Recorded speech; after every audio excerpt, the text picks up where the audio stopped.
Signal की बत्ती हरी हो या लाल, किसी को फर्क नहीं पड़ता। मोटरसाइकिल, रक्षा, टैक्सी, ट्रक, वैगन, यहाँ तक कि कीमती गाड़ियों में सवार बाशऊर कहलाने वाले तालीम याफ्ता अफराद सब ही जल्दी में नजर आते हैं। ट्रैफिक पुलिस एहलकारों का कहना है कि सिग्नल तोड़ने का चालान बहुत कम है। इससे ज्यादा का तो सिग्नल तोड़ने वालों का पीछा करने में पेट्रोल खर्च हो जाता है। उससे वो 50 रुपये का चालान भर के आ जाते, फिर वो कानून की खिलाफ वर्जी करते हैं। तो चालान की मद में, जुर्माने की मद में ज़्यादा होना चाहिए, चालान ज़्यादा होना चाहिए। बात ये आज एक पढ़े लिखे लोग हैं वो भी नहीं करते हैं। चलो जाहिल जो लोग होते हैं वो तो वैसे जाहिल हैं, बड़े लोग जो हैं वो भी नहीं करते हैं। यार हमारा कोई समझ नहीं आ रही, पता नहीं क्यों करना है। सचिन तेंदुलकर को सेंचुरियों की सेंचुरियां बनाने में कई साल लगे, लेकिन पाकिस्तानी अवाम ट्रैफिक सिग्नल तोड़ने का रोजाना नया रिकॉर्ड बनाते हैं और रोज खुद ही वो रिकॉर्ड तोड़ देते हैं। और अगर इस कानून शिकनी का जवाब पूछा जाए तो अजीब अजीब बहाने बनाते हैं।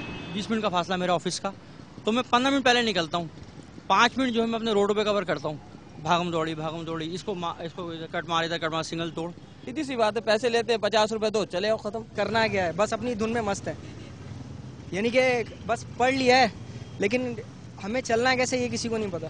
शहरी और ट्रैफिक एहलकार इस बात पर मुत्तफिक हैं कि कवानीन बनाने के साथ साथ उन पर अमलदारी का तरीक़ेकार भी वज़ा हो तो मौसर होता है, वरना कानून कागजों की हद तक रह जाता है। कैमरामैन फैसल शेख के साथ तनवीर अहमद, डॉन न्यूज़, कराची।